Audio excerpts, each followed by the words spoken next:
Bonjour, eh ben oui, voilà, ça a été possible de faire un récit de l'ombre, encore une fois.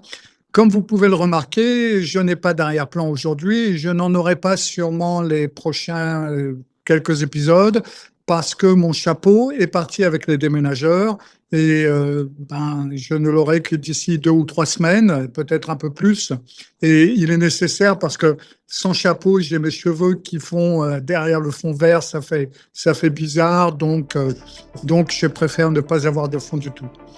Pour ceux qui se posent la question, je suis bien arrivé, j'ai donc immigré et j'habite maintenant à Chypre, à Larnaca pour être précis.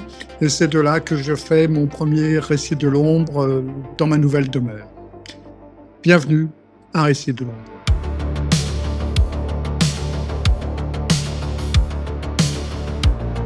Cette histoire est assez perturbante, extraordinaire et émotionnellement forte.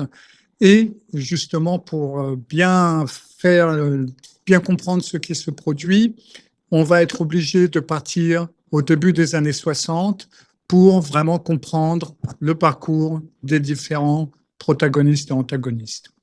Nous sommes donc au début des années 60, dans une petite ville de Caroline du Sud. Deux lycéens du Garrett High School tombent amoureux. C'est des choses qui arrivent. C'est Carol, c'est Reggie. Chaque jour, dans les couloirs, ils se tiennent par la main, ils rient ensemble, ils se chuchotent des mots à l'oreille, et en dehors de l'école, ils sont inséparables. Pourtant, malgré l'apparente perfection de leur relation, elle ne tient pas. Ils n'ont alors rien de bien dangereux, mais ils ont une idée différente, une vision différente de l'avenir. Et après l'obtention de leur diplôme, ils se séparent tout simplement. Reggie s'engage dans la marine américaine. Il sert plusieurs années aux quatre coins du monde. Il se marie, mais cette union tourne court. Après sa démobilisation, il trouve un emploi chez CSX Railroad, la compagnie ferroviaire, dans sa ville natale de Caroline du Sud. Carol, de son côté, se marie 2 fois après le lycée et divorce 2 fois. Elle travaille comme fonctionnaire à la Citadelle, c'est la célèbre académie militaire de Charleston, puis à la base aérienne de Charleston. Elle suit aussi une formation d'infirmière diplômée, puis de juriste auxiliaire, puis d'enquêtrice privée. C'est une femme tenace, résiliente, qui refuse que la vie la fige dans un seul rôle. Mais c'est son second mariage qui a failli lui coûter la vie quand même. Le 18 février 1987, Carol vit donc en Caroline du Sud avec sa fille de 10 ans, Rhonda, et son fils, Frédéric. Son ex-mari, dont elle s'est séparée, se présente à sa porte ce soir-là. Carol ouvre. L'homme sort une arme et lui tire dessus 6 fois devant l'enfant avant de prendre la fuite. La police retrouve son corps peu après dans sa voiture, garée en bord de route. Il s'est suicidé. Les médecins arrivent à sauver Carol, mais les blessures sont dévastatrices. Elle perd la vue d'un œil, des douleurs chroniques s'installent pour ne plus la quitter. Sa jeune fille, Rhonda, doit alors s'occuper d'elle à plein temps. Au fil des 8 années suivantes, Carol progresse pas à pas. Elle recouvre une certaine autonomie, mais en 1995, un nouveau coup du sort l'abat. Elle consulte un médecin. Une prise de sang révèle un cancer du foie. L'enquête médicale établit que le sang transfusé lors de l'attaque de 1987 était contaminé par le virus de l'hépatite C. Carol l'a contracté sans le savoir. Faute de diagnostic précoce, la maladie a évolué. Elle a fait son œuvre en silence pendant 8 ans et elle a abouti à ce cancer. Rhonda se souvient du retour de sa mère ce jour-là. Carol s'assoit dans le salon. Elle reste silencieuse un long moment, puis elle murmure pour elle-même « Je n'arrive pas à me débarrasser de cet homme, il me tue une deuxième fois ». Mais Carol refuse de se laisser définir par ses épreuves. Elle cherche un emploi compatible avec ses limitations physiques et elle le trouve. Agent du service clientèle à temps partiel chez Comcast Cable, une société de télévision par câble. Ce travail la rend fière, c'est le premier depuis l'attaque, et pour la première fois depuis longtemps, sa vie ressemble à quelque chose de normal. En l'an 2000, Carol est à son poste lorsque son téléphone sonne. Elle décroche, comme pour chaque appel, mais la voix à l'autre bout du fil, elle la reconnaît aussitôt. L'homme se présente, Reggie Sermon. Et Carol lui demande, êtes-vous le Reggie Summer du lycée Garrett en Caroline du Sud en 1962? Et il répond, bah oui, c'est moi. Et Carol lui dit, mais je suis ton ancienne petite amie. Nous nous fréquentions au lycée. Une rencontre extraordinaire, née d'un appel tout à fait ordinaire. Pendant près d'une heure, ils parlent de tout, de leurs enfants, de leurs histoires, de leur vie. Ils ont 40 ans à rattraper. Avant de raccrocher, ils réalisent qu'ils habitent à proximité l'un de l'autre et ils se fixent un rendez-vous. Ce soir-là, Rhonda dit de sa mère qu'elle est redevenue une adolescente de 16 ans. Elle parle sans s'arrêter de Reggie, de son charme, de sa prestance, de l'impatience qui la gagne à l'idée de le revoir. Et quelques jours plus tard, Carol et Reggie se retrouvent. Quand Carol rentre chez elle, Rhonda voit immédiatement que sa mère est retombée éperdument amoureuse. Et par bonheur, Reggie aussi. Moins de 6 mois après cet appel téléphonique, ils se marient à West Ashley, quartier de Charleston, en Caroline du Sud, Carol et Reggie. 1 an après leur mariage, ils vendent leur maison de Caroline du Sud et s'installent à Jacksonville, en Floride, dans la maison que Reggie possède là-bas. Ils prennent leur retraite. Rhonda, qui a consacré tant d'années à s'occuper de sa mère, est triste de la voir partir, mais elle est heureuse pour elle. Carol a enfin trouvé, ou plutôt retrouvé, l'homme de sa vie. Les années suivantes, Rhonda reste en contact quotidien avec sa mère. Presque chaque jour, elles se parlent par téléphone. Les deux époux ont cependant beaucoup de choses à surmonter. Leur santé respective est lourde à porter. Tous deux souffrent de diabète et d'ostéoporose. Carol, en plus, souffre d'arthrite, de fibromyalgie et suit un traitement contre le cancer du foie. Une botte orthopédique l'accompagne dans ses déplacements. Reggie, lui, a récemment subi une fracture de la jambe. Il se déplace en grande partie en fauteuil roulant. Ce couple porte beaucoup, oui, mais ils le portent ensemble. En mars 2005, ils s'installent définitivement à Jacksonville. C'est la ville de leur retraite. Ils s'y voient pour toujours. Puis vient juillet 2005. Rhonda n'a plus de nouvelles. Au début, elle ne s'inquiète pas outre mesure, mais après 24 heures de silence, l'inquiétude s'installe. Ni Carol, ni Reggie ont pour habitude de la laisser sans nouvelles. S'ils étaient partis, ils n'auraient pas manqué de prévenir. Pendant plusieurs jours, elle appelle sans relâche. Jamais de réponse. Au bout de 72 heures de silence total, elle monte dans sa voiture et fait les 4 heures de route jusqu'à Jacksonville. En arrivant, elle constate que la voiture de sa mère et de Reggie n'est pas dans l'allée. Elle frappe à la porte, crie le nom de sa mère, personne ne vient, bien que des lumières soient allumées à l'intérieur. Elle essaye la poignée, la porte n'est pas verrouillée. Elle entre et elle appelle encore, silence. Puis, elle aperçoit Mickey, leur chien adoré, toujours là dans la maison. Il ne serait jamais parti sans lui. Elle avance jusqu'à la cuisine. Sur la table, 2 assiettes de nourriture, vieilles de plusieurs jours, abandonnées en plein repas. Dans l'évier, une pile de vaisselle sale. Sur la cuisinière, des casseroles à moitié cuites, à moitié remplies. Carol est une femme d'une propreté méticuleuse. Elle n'aurait jamais quitté la maison dans cet état. Mais ce qui lève vraiment tous ses doutes et qui lui disent qu'il y a quelque chose qui ne va pas, c'est lorsqu'elle découvre sur le comptoir le téléphone portable que Reggie et Carol partagent, le sac à main de Carol et à côté, leurs traitements respectifs, l'insuline de Reggie, le traitement contre le cancer du foie de Carol. 2 prescriptions vitales à prendre chaque jour. Il ne serait jamais parti sans ces médicaments. Rhonda appelle aussitôt le bureau du shérif de Jacksonville et dépose une déclaration de disparition. L'affaire est rapidement relayée par tous les médias qui lancent des appels à témoins et personne ne se manifeste. Le seul indice concret dont dispose la police est la voiture des Sumner absente de l'allée. Sa description est diffusée dans tout l'État et la voiture est retrouvée peu après. Une Lincoln Town Car abandonnée dans une petite localité de Floride, à environ une 20aine de kilomètres à l'ouest de Jacksonville, garée dans un endroit isolé, au bord d'un chemin de terre, au cœur d'une zone boisée. Le véhicule est vide, la batterie a été retirée ce qui amène certains enquêteurs à supposer que les Sumner sont peut-être partis de leur plein gré et ont eu une panne. Mais cette piste est balayée 5 heures plus tard par un appel téléphonique pour le moins étrange. Un homme se présente comme Reggie Sumner. Il dit avoir vu aux informations le signalement de leur disparition et affirme que tout cela est sans fondement. Lui et sa femme vont bien, ils se sont absentés quelques jours et ils vont revenir bientôt. Les enquêteurs ne croient pas un mot de tout cela. La voix est celle d'un jeune homme, alors que Reggie a 61 ans. Un inspecteur lui demande s'il est en compagnie de sa femme, Carol. Il répond que oui, bien sûr, et il lui passe une femme qui se prétend être Carol Sumner. Mais sa voix sonne comme celle d'une jeune fille de 18, 20 ans à tout casser, alors que Carol en a 61 également.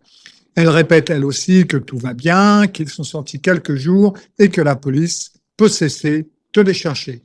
Après cet appel, les enquêteurs sont convaincus, ce ne sont pas les vrais Sumner, il y a quelque chose qui ne va pas. Ils font d'ailleurs écouter l'enregistrement à Rhonda et sa réponse est sans appel. Non, ça ce n'est ni ma mère ni Reggie. La police remonte alors les relevés bancaires des Sumner et peuvent constater que leur carte a été utilisée à un distributeur en Caroline du Sud après leur disparition. Les images de surveillance montrent un inconnu d'une vingtaine d'années.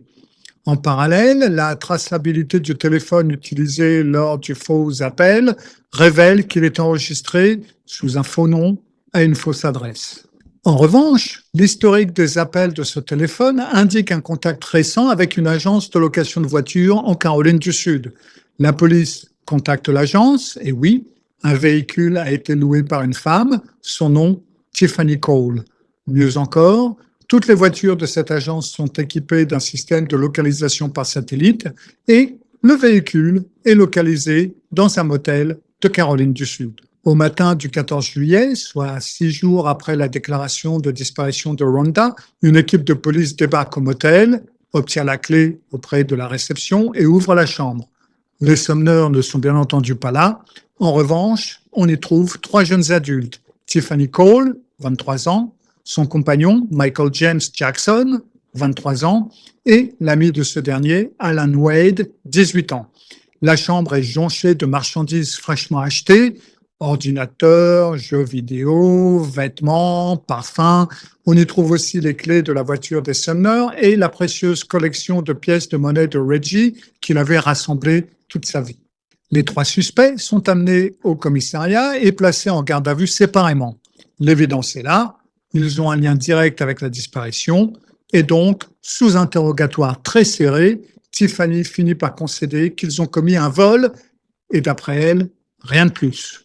Elle mentionne aussi un 4e complice, Bruce Nixon, 18 ans, ami d'Alan Wade. La police l'appréhende rapidement et lui, contrairement aux autres, il parle aussitôt. Et ce que Bruce raconte fait pleurer plusieurs des inspecteurs présents dans la salle. Tout a commencé en fait avec Tiffany Cole. Tiffany a grandi en Caroline du Sud, dans le même quartier que Reggie Sumner. Sa famille et celle de Reggie se connaissaient et quand elle avait besoin d'argent, de nourriture, de quoi que ce soit, Carol et Reggie étaient là pour elle. Ils l'avaient prise sous leur aile, ils la considéraient comme leur fille. Avant de partir en Floride, il lui avait même vendu une voiture pour une bouchée de pain, car il savait qu'elle n'avait pas les moyens de s'en offrir une autrement. En juin 2005, Tiffany se rend à Jacksonville avec son nouveau compagnon, Michael James Jackson. Ils sont en vacances et ils voyagent pour rendre visite à un ami de Jackson, Alan Wade. Un soir, expulsé de la maison où il comptait dormir, sans argent et sans toit pour la nuit, Tiffany se souvient que Carol et Reggie habitent Jacksonville. Elle sait qu'ils les accueilleront. Les deux se présentent chez eux en pleine nuit, sans prévenir. Carol ouvre la porte, reconnaît Tiffany et l'accueille les bras ouverts. « Oh, Tiffany, my darling !» Et elle leur prépare à manger. Elle leur propose de rester aussi longtemps qu'ils souhaitent.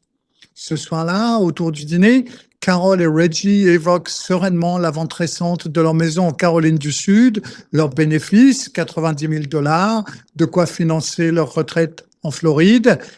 Et à l'autre bout de la table, Tiffany et Michael échangent un regard. Ils savent déjà qu'ils vont revenir les dévaliser. Le lendemain matin, malgré l'insistance de Carol et Reggie pour qu'ils restent, Tiffany et Michael partent précipitamment et à peine dans la voiture, ils commencent à planifier. Un mois plus tard, le plan est au point. Tiffany loue une Mazda RX-8 en Caroline du Sud. Elle, Jackson, Wade et Nixon achètent des gants, du ruban adhésif, du film plastique, des téléphones prépayés et un pistolet factice d'apparence très convaincante. Nixon dérobe 4 pelles chez des voisins et 2 jours avant d'agir, les 4 complices se rendent ensemble dans le comté de Charlton, en Géorgie, à 6 km à peine de la frontière avec la Floride. Ils choisissent un endroit reculé, accessible par un chemin de terre au cœur d'une forêt, et là, dans le silence, ils creusent une fosse, 1,80 m de long, 1,20 m de profondeur, une tombe. Ils la creusent 2 jours à l'avance pour être prêts.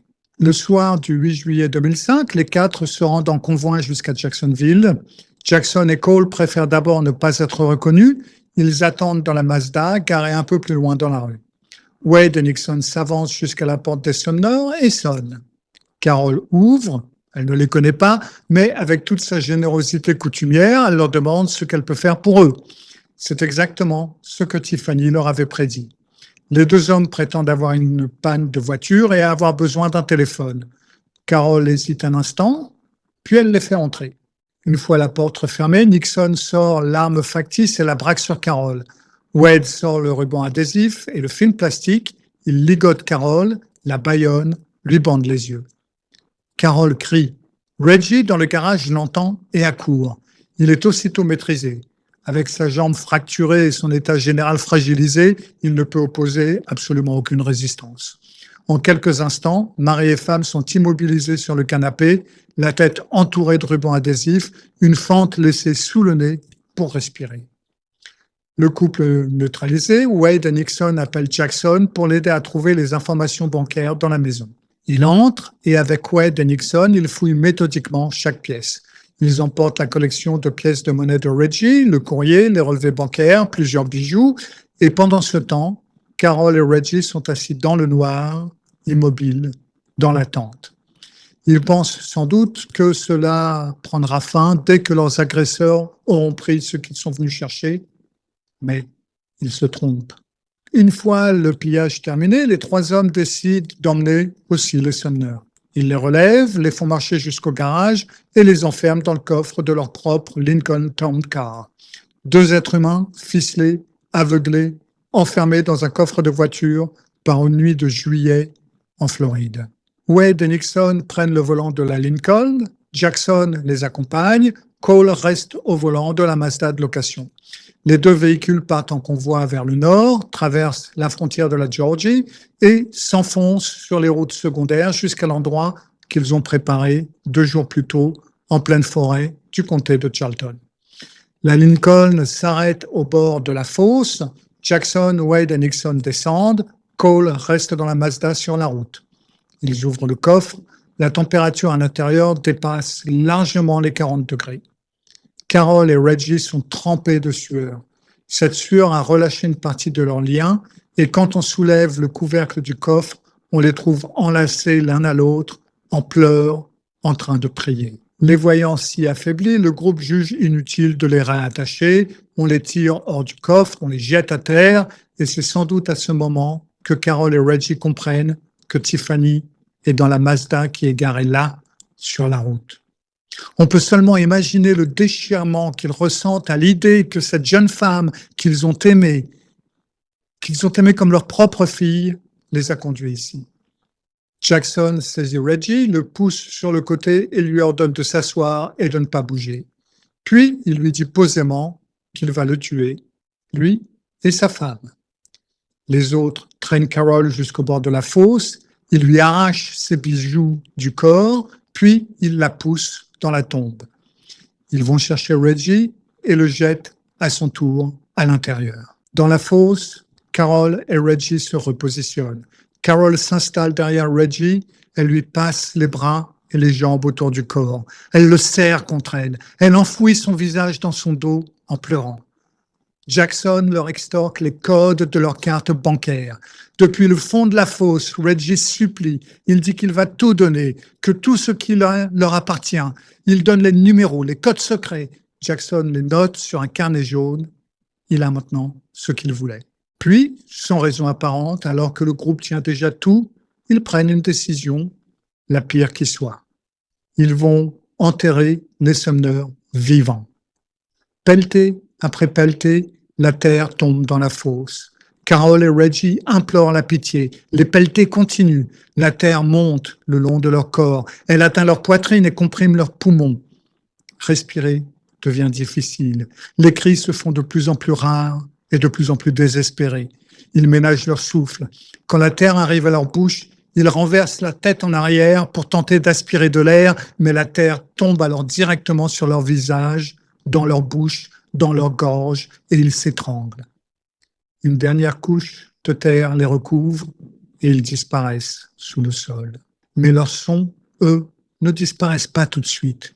Des gémissements montent encore de la terre tandis que les assassins tassent le sol avec le dos de leur pelle. Sous leurs pieds, ce couple meurt lentement. Quand tout est fini, les quatre quittent le lieu. Ils abandonnent la Lincoln sur une route de Floride où elle est retrouvée donc peu après. Ils rentrent dans la Mazda de location. En chemin, ils retirent de l'argent au distributeur avec la carte des Sumner, puis ils vont faire du shopping. Ils achètent ordinateurs, jeux vidéo, vêtements, parfums. Et le lendemain, Nixon assiste à une fête. Là, il raconte à voix haute qu'il vient d'enterrer 2 personnes vivantes. Il sort de sa poche les médicaments qu'il leur a volés en guise de preuve. Entre le 9 et le 13 juillet, le groupe retire $5 000 supplémentaires sur le compte des Sumner.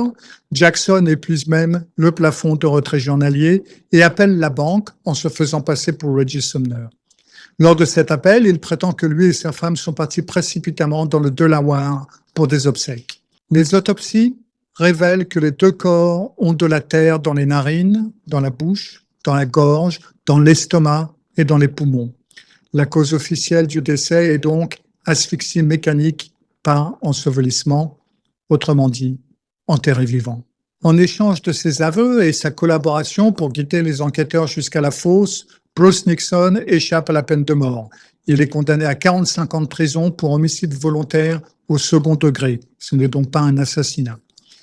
Michael James Jackson, Alan Wade et Tiffany Cole sont tous 3 condamnés à mort en 2008 pour meurtre au premier degré, ce qui correspond à assassiné en droit français. Cole, 26 ans au moment de sa condamnation, est alors la 3e femme la plus jeune dans le couloir de la mort aux États-Unis. En 2022, la peine d'Alan Wade est commue à 10 voix contre 2 de rétablir la condamnation à mort, le jury d'origine n'ayant pas été unanime. En 2024, Michael James Jackson, lui, est recondamné à mort. À l'audience de resentencing, comme on dit, de Tiffany Cole, la nièce de Reggie Sumner, le révérend Gene Clark, se lève et s'adresse directement à l'accusé. « Tiffany, je veux juste te dire que je te pardonne. Je te pardonne vraiment. » La nièce de Carol, Rhonda Plains, prend la parole à son tour. Elle ne nie pas l'horreur de ce qui a été commis, mais elle pardonne, elle aussi. Carol avait survécu à une tentative de meurtre, elle avait survécu au cancer, elle avait retrouvé l'amour de sa vie au bout d'un fil téléphonique, 40 ans après l'avoir perdu. Le destin lui avait accordé 5 années de bonheur véritable. 5 années aux côtés de Reggie, l'homme du lycée Garrett, celui qu'elle n'avait jamais vraiment oublié. Ils reposent ensemble dans le comté de Charlton, en Georgie, dans la fosse qu'on avait creusée pour eux.